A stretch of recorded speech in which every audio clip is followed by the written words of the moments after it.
Começa agora o Jornal da Noite com Sérgio Rondino. Oi, boa noite. O show agora é de notícias. Cúpula da Segurança Pública do Distrito Federal é afastada temporariamente. O manifestante que morreu foi atingido por tiros de chumbo e não de borracha. Tragédia atinge uma das famílias mais ricas do Brasil. O banqueiro Edmond Safra morre asfixiado em Monte Carlo. Homens armados botaram fogo no apartamento dele. Da telinha para a cadeia. Prefeito do Piauí, acusado de corrupção, é preso no estúdio de TV quando dava uma entrevista ao vivo. Desocou-se essa guarnição para conduzir o seu prefeito até a Polícia Federal. Mistério em Marte. Técnicos da NASA ainda não sabem se a sonda Mars Polar Lander pousou no planeta vermelho. A comunicação com a Terra foi interrompida. Reta final do Brasileirão. A torcida do Galo. Os brasileiros importados do Vitória. O mistério no São Paulo. E o temporal que acabou com o treino do Corinthians. Ronaldinho aparece em público depois de operar o joelho. Ele quer se livrar das muletas antes do casamento. O sucesso do livro Crônicas de um Fim de Século dá o tema da entrevista de Márcia Peltier. Daqui a pouco, um bate-papo sobre as farsas nacionais do fim de século com o jornalista Zenir Ventura. Tudo isso e muito mais no seu Jornal da Noite.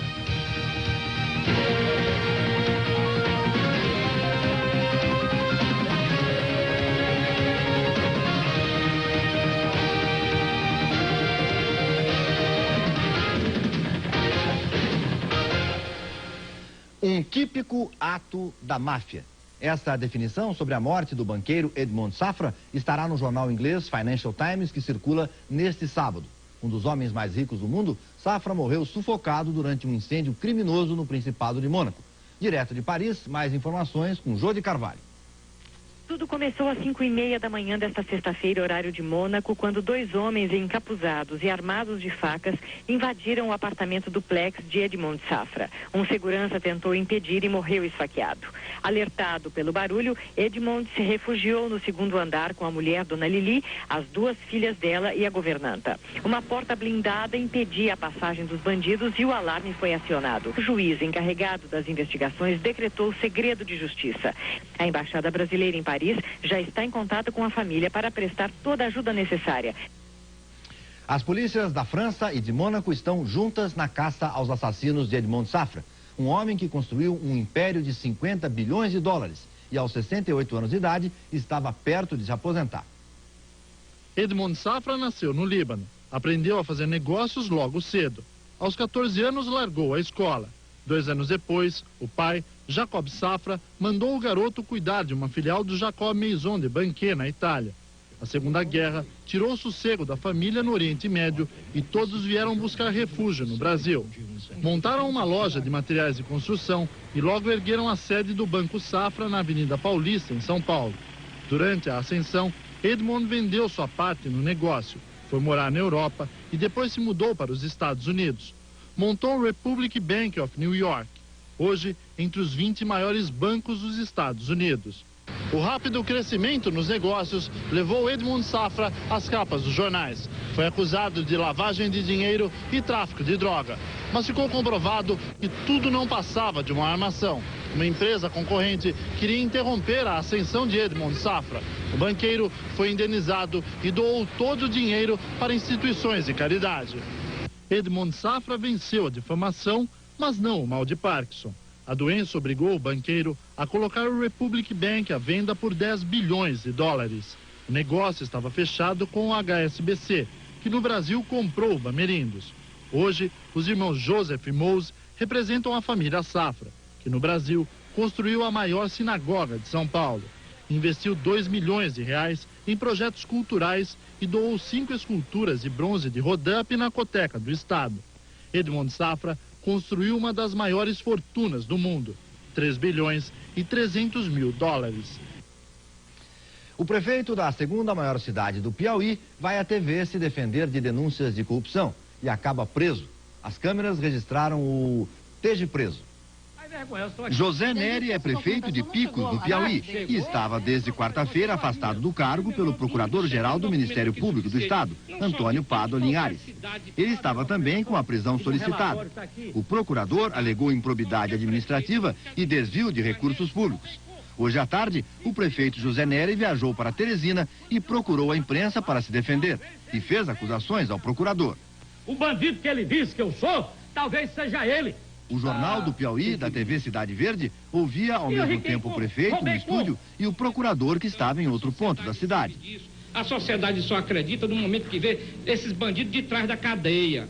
O procurador se sentiu ofendido com as declarações de José Nery e mandou prendê-lo durante o telejornal. E não tenho medo de cadeia de forma alguma. O senhor quer, por favor, só um momento. Por favor, um microfone. Se puder me conseguir um microfone, para que a gente faça aqui o registro. Nós estamos ao vivo. Por favor. O sargento Milton pediu autorização para vir até aqui os nossos estúdios para conversar com o prefeito Zé Nery. Pois não, sargento? É porque o procurador-geral foi ameaçado moralmente e, por desacato à autoridade, deslocou esta guarnição para conduzir o senhor prefeito até a Polícia Federal agora. Eu só se for com mandato judicial, né? Me consta que o procurador não pode. Lá o senhor pode falar com o delegado da Polícia Federal e o mesmo poderá liberar o senhor. Ninguém, de forma alguma, não. É só com mandato judicial. Por desacato à autoridade pode ser autor de flagrante. Não, mas ele não pode. Mas ele não tem competência para isso. Não, mas eu não posso, não. Quer autorização da TV para... Só com ação judicial.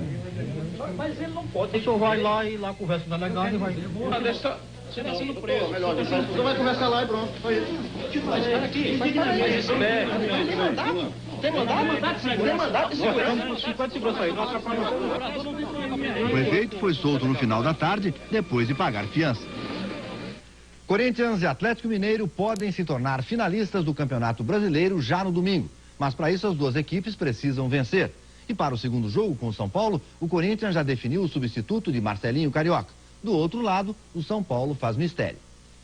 A semana foi conturbada no São Paulo. Carpegiani desconfiando de uma contusão de Márcio Santos e jogadores discutindo o valor do bicho pela classificação. Nós estamos tranquilos. Agora é pensar na partida e os demais assuntos acho que tem que ficar para depois. Antes do treino de hoje à tarde, atletas e comissão técnica se reuniram por quase 1 hora.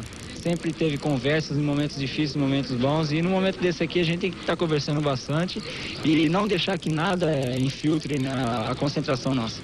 Carpegiani disse que mais uma vez só define o time momentos antes da partida, mas o técnico já sabe que não poderá contar com França e Márcio Santos. Os dois ainda se recuperam de contusões. A torcida do Corinthians deu mais uma demonstração de fidelidade. Apesar da chuva, a arquibancada ficou quase lotada. Último treino, fim do mistério. O zagueiro Márcio Costa ganha a vaga de João Carlos na defesa. E para o lugar de Marcelinho suspenso, o garoto Edu recebeu o colete de titular. Fim do treino e a torcida continua lá, cantando na chuva, fiel e confiante. Daqui a pouquinho nós vamos falar de Atlético e Vitória, a outra semifinal. Ronaldinho aparece em público 3 dias depois de fazer uma cirurgia no joelho direito. Ele recebeu um apoio que não quer, muletas. A maior preocupação do atacante é se livrar delas antes do casamento, na véspera do Natal. Ronaldinho caminhou de muletas pelo hospital. Ele acha que atravessou o pior momento da carreira. O atacante quer voltar a jogar em março, mesma época em que vai nascer o filho dele com a modelo Milene Domingues. Eles vão se casar daqui a 21 dias. E se depender de Ronaldinho, o noivo estará sem muletas no altar. 9 pessoas morrem em 2 acidentes no Paraná. Primeiro, um carro da polícia bateu em um ônibus e 3 policiais rodoviários morreram. O outro acidente deixou 6 mortos. Uma ambulância bateu de frente em um caminhão. O Réveillon do ano 2000, na Band. Uma torre com altura de um prédio de 18 andares começa a ser montada na Avenida Paulista. O palco do Mega Show vai ter 800 metros quadrados. 8 pessoas são executadas e 2 ficam feridas na maior chacina do ano em São Paulo. Uma disputa entre traficantes pelo domínio da área pode ter motivado o crime. Veja a seguir o celular que vem com uma televisão junto. E a cúpula da Segurança Pública do Distrito Federal é afastada temporariamente. O manifestante que morreu foi atingido por tiros de chumbo e não de borracha.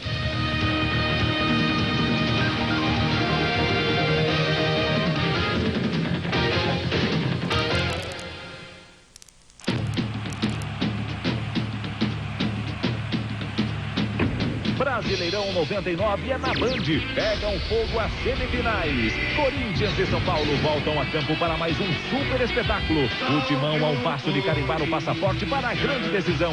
O tricolor promete muita garra e superação para levar à terceira partida do play-off. Corinthians e São Paulo. Aqui na Band você tem a melhor cobertura ao vivo. Tudo em cima do lance na melhor transmissão da TV. Campeonato Brasileiro neste domingo a partir das 15:06 da tarde. Oferecimento. O ano 2000 chegou.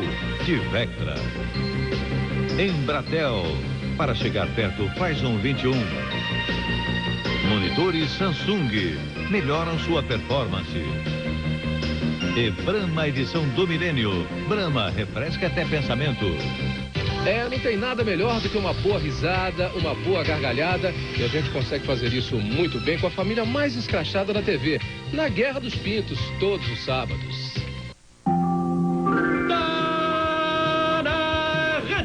Na rede de lojas Depeng Informática FIFA 2000, a grande jogada do ano. FIFA 2000, a Depeng Informática. Televendas 34382200.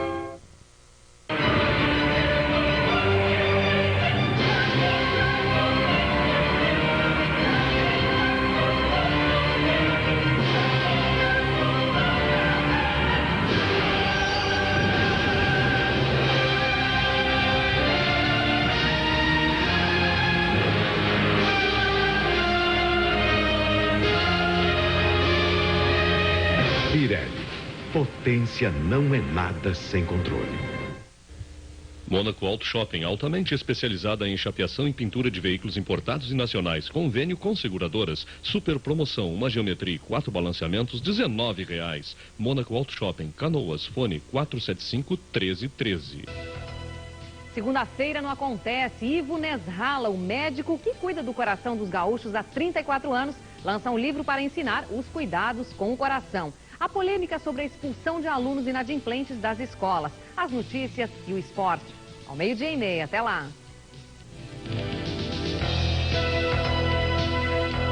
Oferecimento. Celular que é celular é da Telefônica Celular.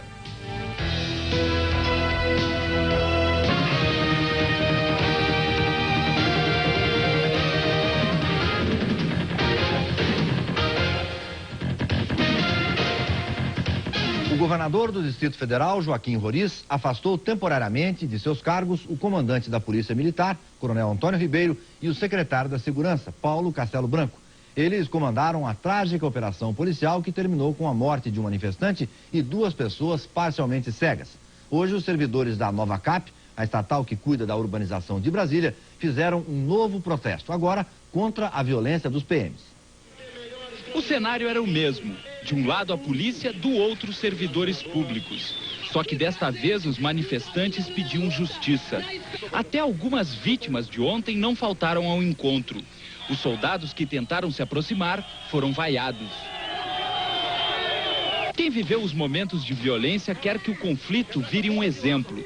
Os servidores da Nova Cap já pediram à Câmara Legislativa que a praça, palco da tragédia, tenha o nome de José Ferreira da Silva, o jardineiro morto pela polícia. Depois de ter anunciado as demissões do comandante da PM e do secretário de Segurança Pública, o governo do Distrito Federal voltou atrás. O comandante permanece no cargo. O secretário fica afastado até a conclusão dos inquéritos. O meu afastamento é para que, no período for necessário, a apuração me mantenha afastado das funções para que haja absoluta isenção. Assume interinamente a Secretaria de Segurança José de Jesus Filho, ministro aposentado do STJ. Amigo íntimo de Paulo Castelo Branco, ele vai ser responsável pelas investigações. Estou absolutamente tranquilo para conduzir o processo.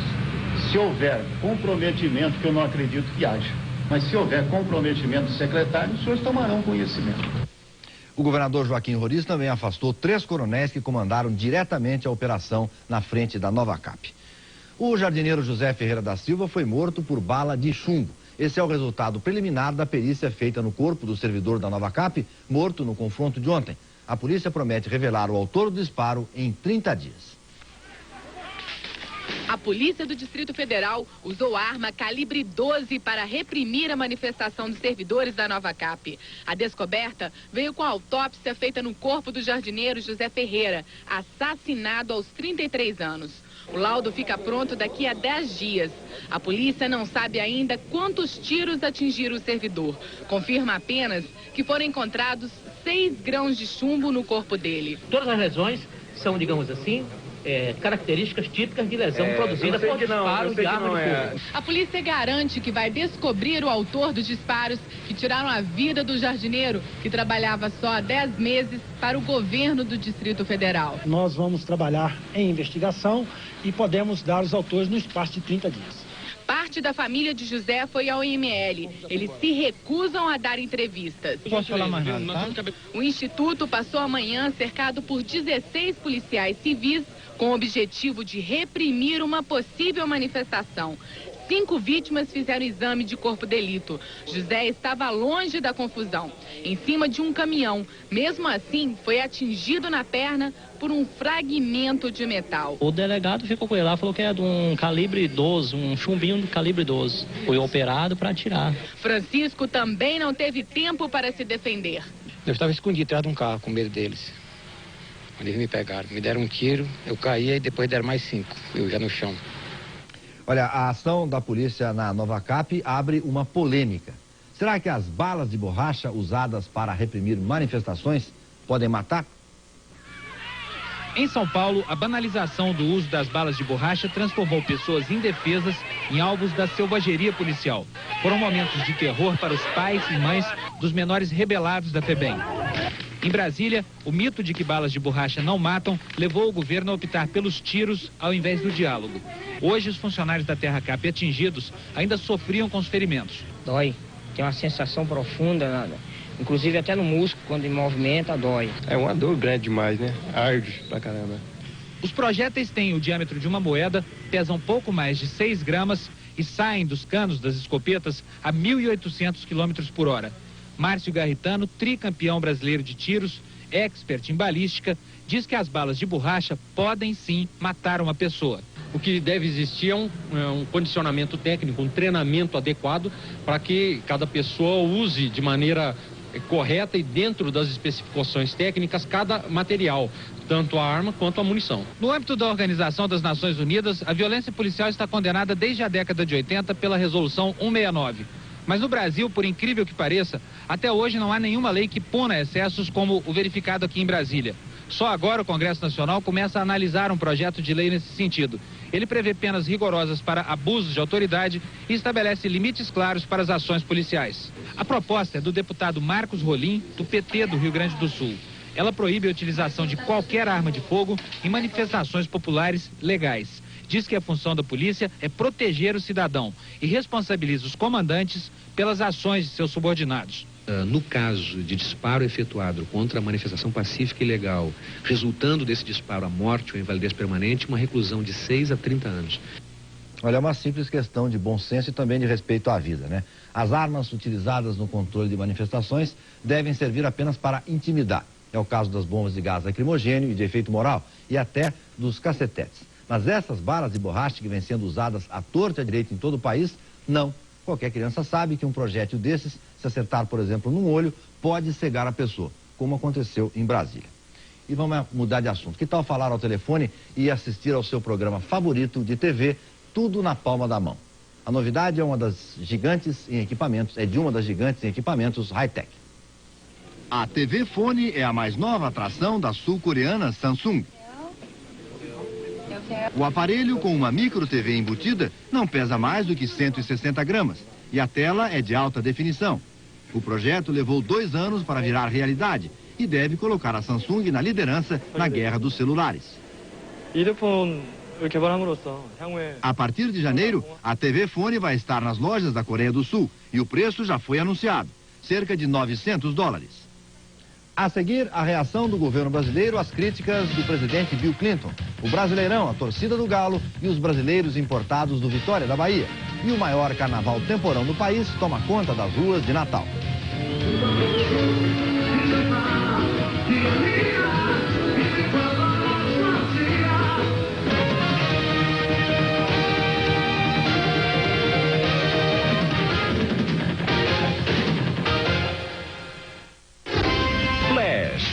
segunda a sexta, seu fim de noite tem um charme a mais. A Mauri Júnior conversa com gente que é sucesso nas festas e eventos mais sofisticados. No Flash, de segunda a sexta, no fim de noite.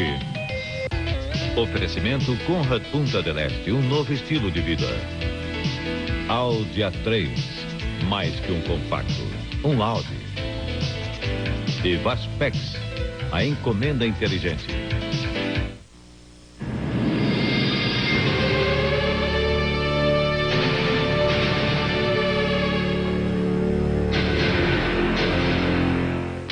Todos aqueles atletas que nos emocionaram, que marcaram a época, que fizeram parte das nossas alegrias, recebem a homenagem de Fernando Vanucci no Sua Vida, durante o Show do Esporte.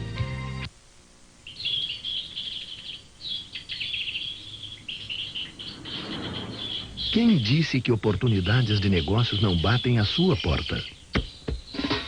Jornal do Comércio, agora em cores e com um novo projeto visual muito mais moderno. As informações sobre negócios, empreendimentos, resultados e a movimentação do mercado agora ficaram muito melhores de ler. Jornal do Comércio, o jornal de negócios do Rio Grande do Sul. A Escola Superior de Propaganda e Marketing está mais superior ainda. Novos programas de pós-graduação ESPM. MBA Executivo em Comunicação, MBA Executivo em Gestão por Processos, MBA Executivo em Gestão de Vendas e MBA Executivo em Marketing. Siga o caminho de centenas de executivos que passaram pela ESPM e hoje trabalham nas melhores empresas. Junte-se aos melhores. Venha também para a ESPM. Inscrições abertas. Fogo de chão especial neste mês de dezembro.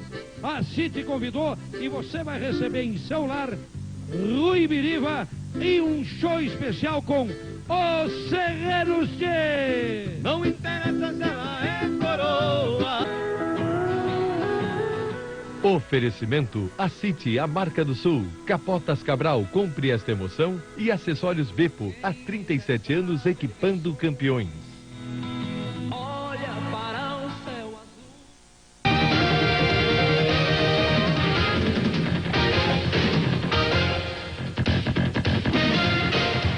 O governo reage às críticas do presidente dos Estados Unidos, Bill Clinton, à exploração do trabalho de crianças no Brasil.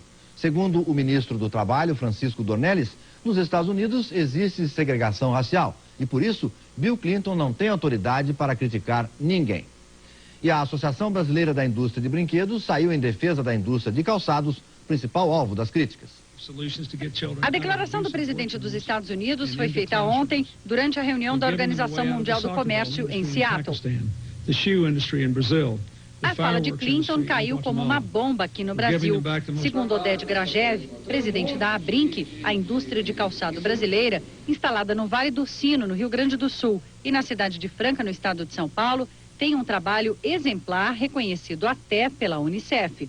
Foi um discurso baseado em dados do passado e uma desinformação do que está ocorrendo hoje no Brasil no setor calçadista. Tanto aqui como em Franca houve grandes avanços na eliminação do trabalho infantil e inclusive avanços que foram citados como exemplo pela Unicef, inclusive pelo Ministério do Trabalho dos Estados Unidos. Num seminário em Brasília, organizado pela Unicef, foi preparado um documento com propostas para melhorar o atendimento feito pelo Programa Nacional de Erradicação do Trabalho Infantil. Hoje, ele atende 130 mil crianças. Segundo os números do IBGE, nos últimos 4 anos, 800 mil crianças foram retiradas do trabalho, mas ainda existem quase 3 milhões delas nesta situação, principalmente no norte do país. Há muito a fazer. Os números não podem nos enganar, quer dizer, eles retratam uma realidade, uma tendência de redução. Agora nós temos que analisar as causas dessa redução. Analisando as causas, nós teremos condições de definir melhores estratégias. O Banco Mundial já está pronto para financiar a ampliação do Programa de Erradicação do Trabalho Infantil no Brasil. São 250 milhões de dólares. Dinheiro que o governo federal deve usar para atender até 800 mil crianças nos próximos 3 anos. De Brasília, Thaís Herédia. E os preços sobem. A alta de novembro para o consumidor paulistano foi de 1,48%. É o maior índice registrado pela FIPE desde abril de 96. Carne bovina, frango e combustíveis foram os vilões deste mês. Mas a previsão, atenção, é de que a taxa recue em dezembro. O dólar baixou mais um pouco hoje, fechou a semana a R$ 1,87, depois de muito tempo rondando a casa de R$ 2,00. E o mercado mostra fôlego. Hoje o Banco Central ofereceu 800 milhões de dólares em leilão e recebeu propostas para 1 bilhão e 400 milhões. Luiz Nassif. Desde ontem que o dólar, para usar o jargão do mercado financeiro, está derretendo.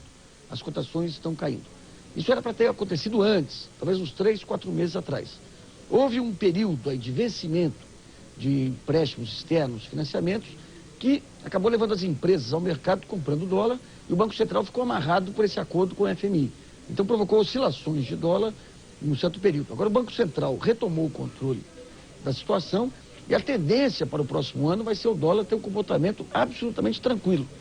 Você vai ter exportações melhorando, importações não aumentando como se temia, você vai ter menos amortização de dívida externa e os investimentos externos retomando um vigor muito grande no país, de acordo com as projeções para o próximo ano. Então a única coisa que pode atrapalhar o dólar, efetivamente, é essa inflação, contrariando as expectativas, persistir em janeiro ou fevereiro. Mas hoje em dia, a aposta maior é que a inflação reflui a partir de janeiro. E é carnaval no Rio Grande do Norte. O Carnatal, que esse ano comemora os 400 anos da cidade de Natal, vai até domingo. Estrelas da TV e trios baianos animam a folia.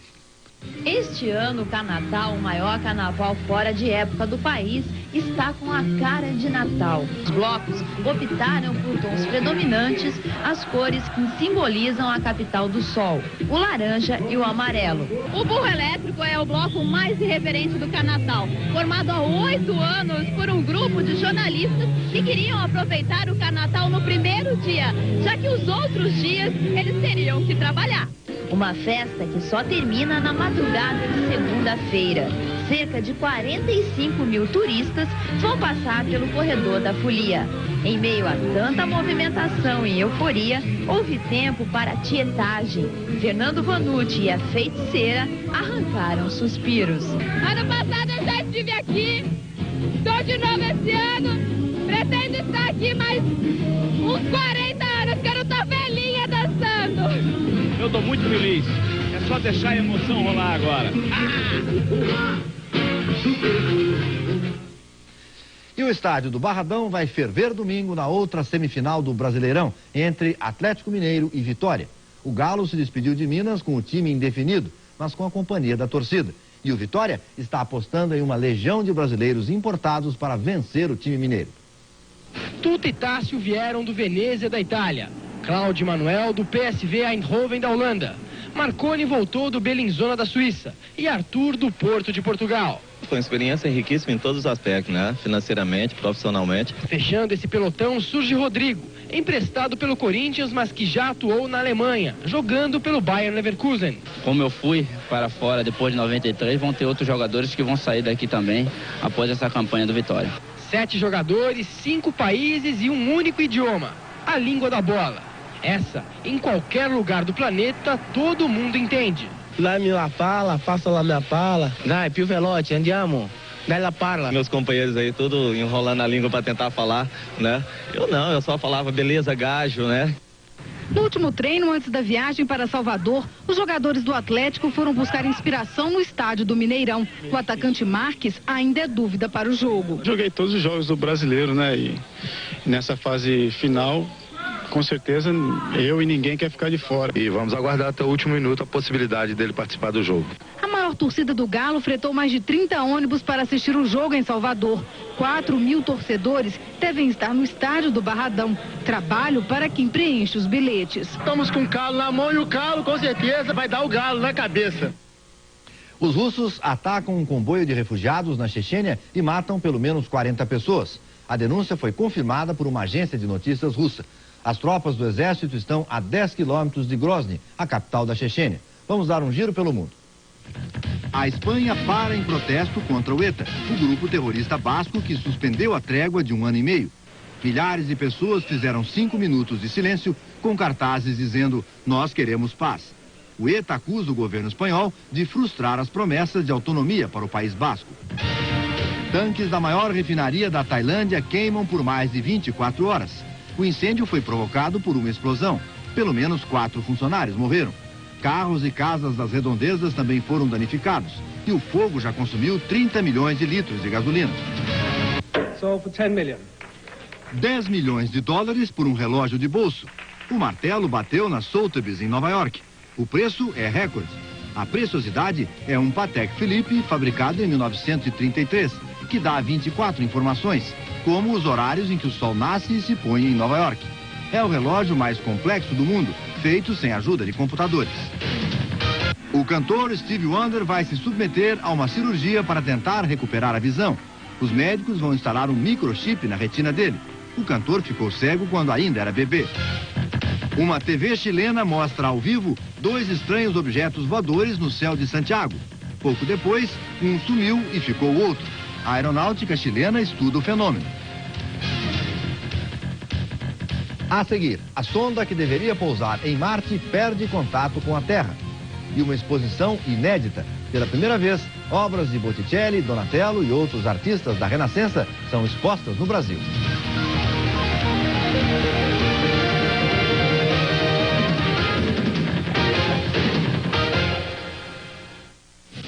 Vida de esportista. Neste domingo, o artilheiro do Brasileirão, Guilherme, vai dançar. Mas não para por aí. Será que a nossa rainha confia na pontaria de Guilherme Tell? Então não perca mais essa super produção em Vida de Esportista. Neste domingo, no Show do Esporte. Oferecimento Embratel. Para chegar perto, faz um 21. E Limpol Gel Antibactéria. Saúde na sua cozinha. Esse Réveillon vai ser especial por vários motivos, mas o principal deles é que a gente vai estar juntos na Paulista para entrar 2000 de pé direito. Então tá combinado, te encontro na Paulista e te vejo na Band.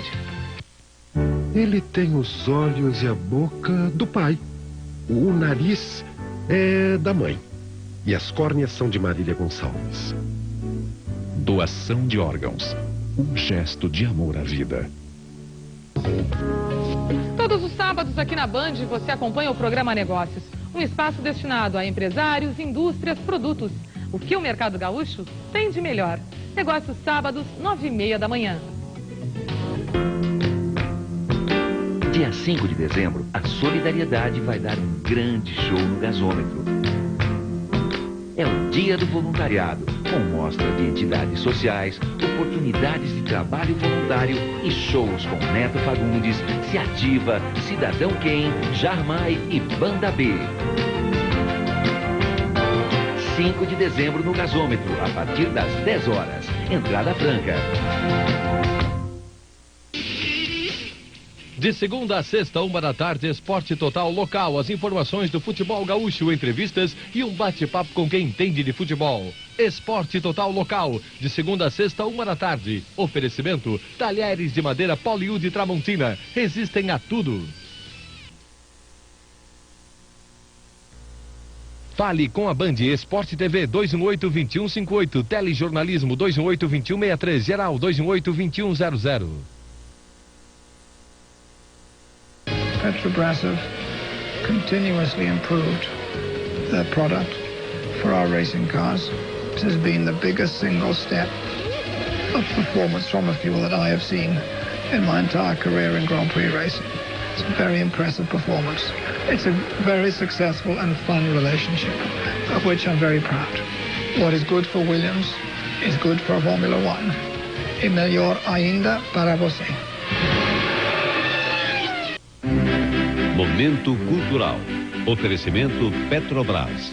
Fornecedor oficial da equipe Williams.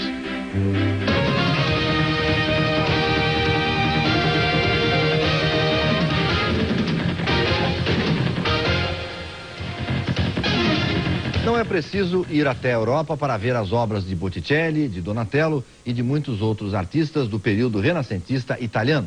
Elas estão em Curitiba, numa exposição que vai até o dia 10 de janeiro. É a primeira vez que essas obras desembarcam na América Latina. Figuras históricas, mitológicas ou ligadas à tradição cristã. As 9 obras dos séculos XV e XVI mostram com clareza o que foi o Renascimento, a preocupação de imitar a realidade com perfeição. As Madonas de Sandro Botticelli, Andrea della Robbia e Natividade Donatello são exemplos de delicadeza e ternura. É a primeira vez que estas obras estão expostas na América Latina. Além do valor histórico, cultural inestimável, elas estão avaliadas em 12 milhões de dólares. Retiradas de museus e coleções de Florença, as obras são tratadas com todo cuidado, desde a preparação para a exposição até a climatização das salas. A mostra é uma oportunidade rara de conhecer de perto os tesouros do Renascimento. É um momento de grande emoção para quem for visitar essa exposição.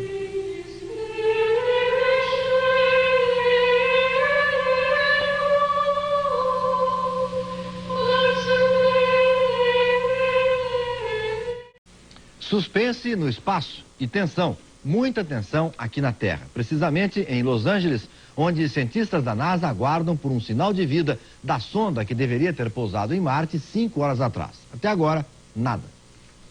A preocupação está na cara dos pesquisadores. Eles estão de plantão nos laboratórios da Universidade da Califórnia, em Los Angeles. Alguns refazendo cálculos, outros de dedos cruzados, à espera de um sinal da Mars Polar Lander. A sonda que partiu da Terra em janeiro deveria ter aterrissado no Polo Sul de Marte às 6 horas da tarde, horário de Brasília.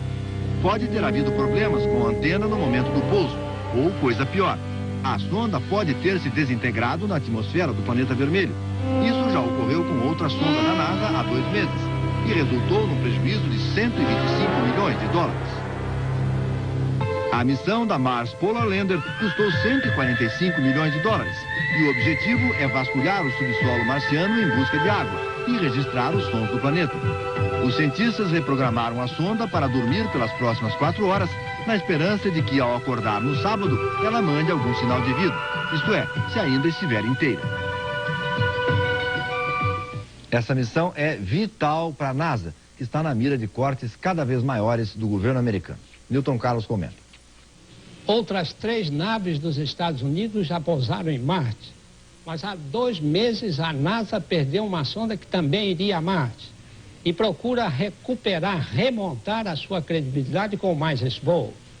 Mobilizou a mídia com o anúncio de captação de sons de outros mundos, os ventos de Marte. Credibilidade significa conseguir verbas que escasseiam diante da convicção de que há problemas mais urgentes aqui na Terra. Cientistas americanos apresentam uma nova droga que tem mostrado excelentes resultados no tratamento de um dos tipos de leucemia. Ao contrário da quimioterapia, a pílula, desenvolvida em laboratórios da Universidade do Oregon, provoca poucos efeitos colaterais. Os pesquisadores esperam aperfeiçoar o medicamento para outros tipos de câncer. Vamos ver agora os assuntos que estão nas manchetes de alguns dos principais jornais do país que circulam nesse sábado. Confira. Folha de São Paulo. Banqueiro brasileiro é assassinado em Mônaco. O Globo. Bala que matou o servidor não era de borracha. O Estado de São Paulo. Incêndio criminoso mata banqueiro Edmond Safra. Estado de Minas. Fernando Henrique Cardoso culpa países ricos por exploração infantil. Folha do Paraná. Banqueiro Safra morre em Mônaco. O Dia do Rio de Janeiro. Sai calendário do IPVA. Jornal do Comércio de Pernambuco. Reservatório de Jucazinho é ameaça à saúde da população. Há tanta razão para ser pessimista que não há nem vantagem. É melhor ser otimista. Quem diz isso é o jornalista e escritor Zuenir Ventura, que vai ser entrevistado por Márcia Pelletier depois do intervalo.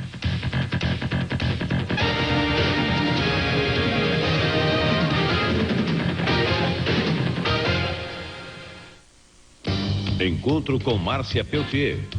Oferecimento Petrobras, fornecedor oficial da equipe Williams. Petrobras have continuously improved their product for our racing cars. This has been the biggest single step of performance from a fuel that I have seen in my entire career in Grand Prix racing. It's a very impressive performance. It's a very successful and fun relationship, of which I'm very proud. What is good for Williams is good for Formula One. E melhor ainda para você.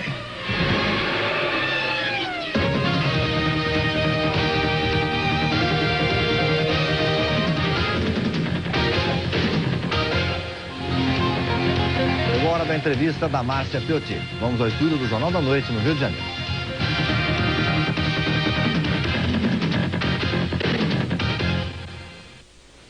Eles Ele já contou a história do ano que não terminou.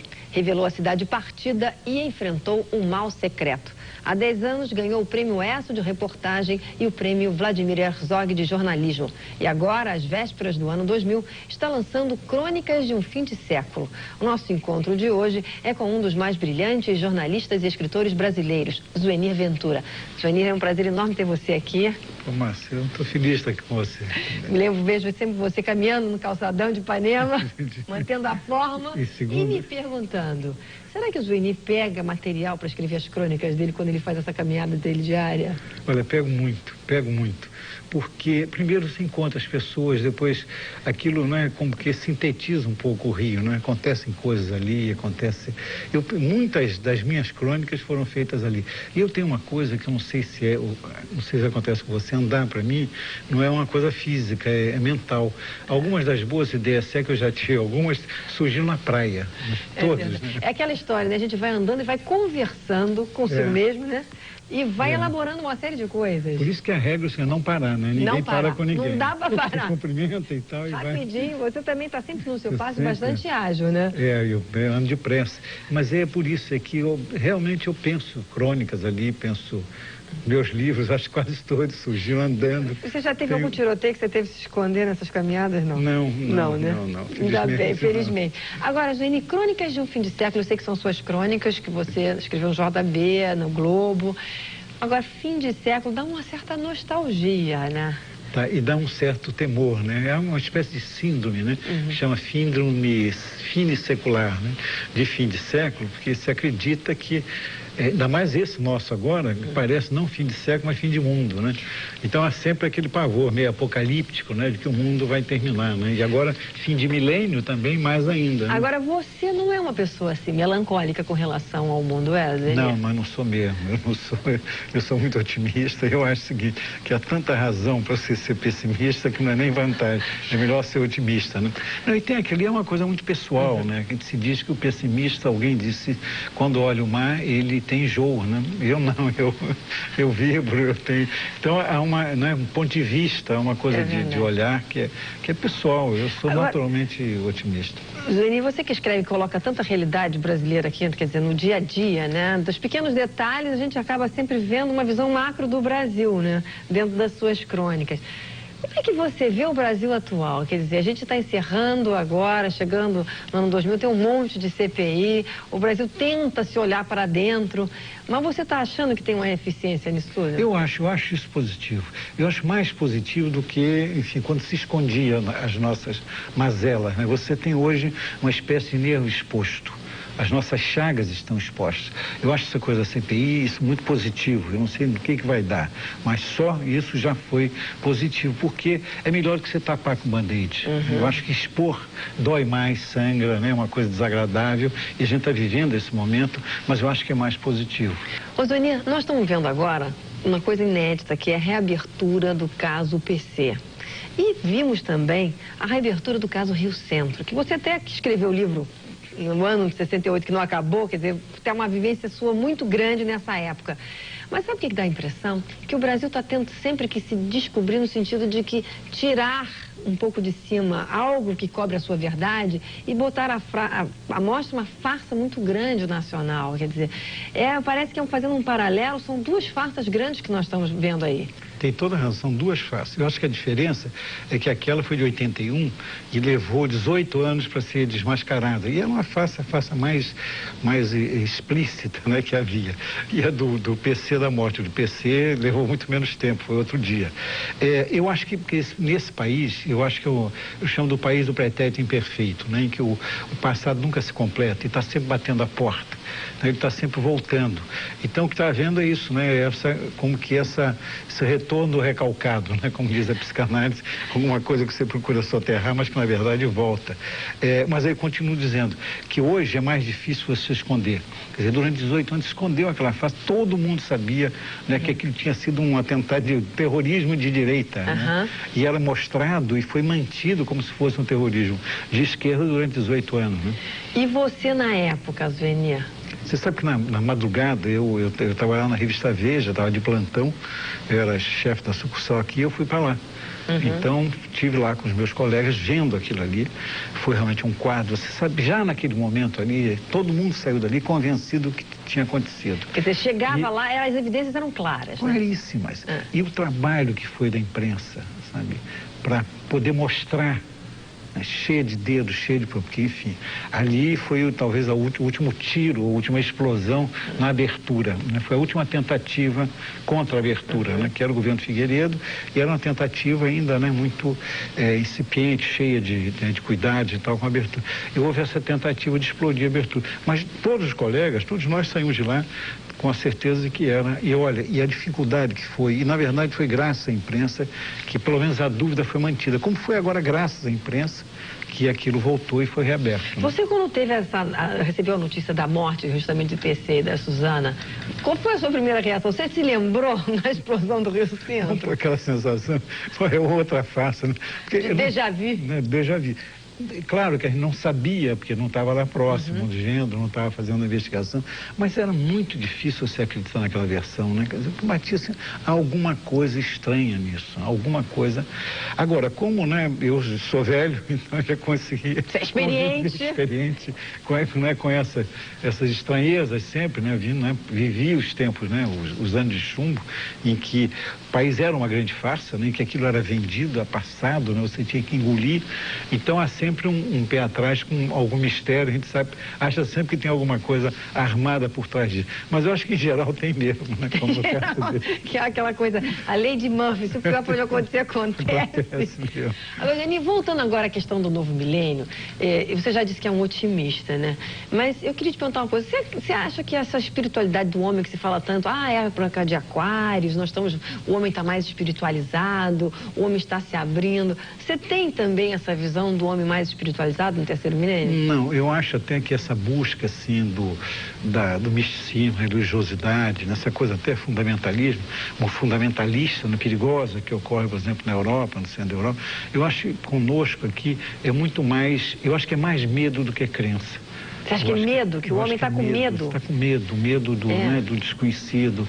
Essas viradas, elas têm um peso simbólico, mítico, muito grande, muito forte. Você sabe que não há diferença nenhuma, né, entre um século e outro, né, em termos, né, de passagem, nada se altera assim fisicamente. O mundo não é uma coisa, um dia no dia seguinte é outro. Mas a verdade, na cabeça da gente, psicologicamente, é uma outra coisa, né? A gente se prepara, o ano 2000 para mim tem um peso mítico, porque eu fui criado sempre achando o seguinte, não vai chegar esse ano, a gente até brincava e disse assim, quando chegar, isso é pro ano 2000, quando os pais queriam, né, dizer, tá bem, no ano 2000 eu faço isso para você, o ano 2000 tá aí, né? Isso então bate de uma forma muito forte. Né? Mas você tem alguma coisa assim além disso, de misticismo em relação a esse terceiro milênio, não? Não, eu tenho o seguinte, eu gosto muito de li muito sobre o fim desse século, né? O fim do século né, o outro, né? Eu não vivi o outro. É lógico que você não viveu outro. Então, sobretudo de Viena, né? E aí se dizia naquele momento que aquilo ali era um alegre apocalipse, porque Viena era uma efervescência cultural muito grande, imaginando todos os grandes compositores, Freud, todo mundo lá, e estava se chocando o ovo de serpente, né? E realmente depois do século seguinte foram séculos, né? Foi esse século XX, que é um século de grandes guerras, de né? duas grandes guerras e de inúmeras pequenas guerras. Então, a minha experiência é o seguinte, que hoje, quando você está preparado, quer dizer, as pessoas estavam, hoje a gente não tem um alegre apocalipse, hoje é ao contrário, a gente está muito mais apavorado. E quem sabe, né, esse não vai ser melhor do que o 21 não vai ser melhor do que o 20, né? Eu acho, até porque a gente chegou muito perto da destruição, perto do fundo do poço, né? Eu acho que, a não ser que a gente tenha uma vocação suicida, eu acho que não. Suicídio é uma exceção, não é uma norma na vida da gente.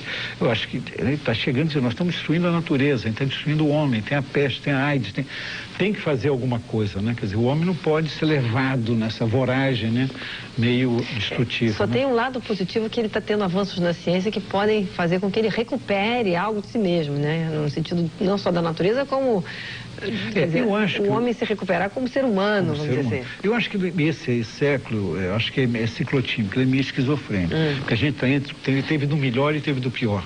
A gente também não pode ficar olhando só do que pior aconteceu, mas é claro que houve um avanço da tecnologia, a gente está no centro de uma revolução tecnológica, né? A gente esquece isso, né?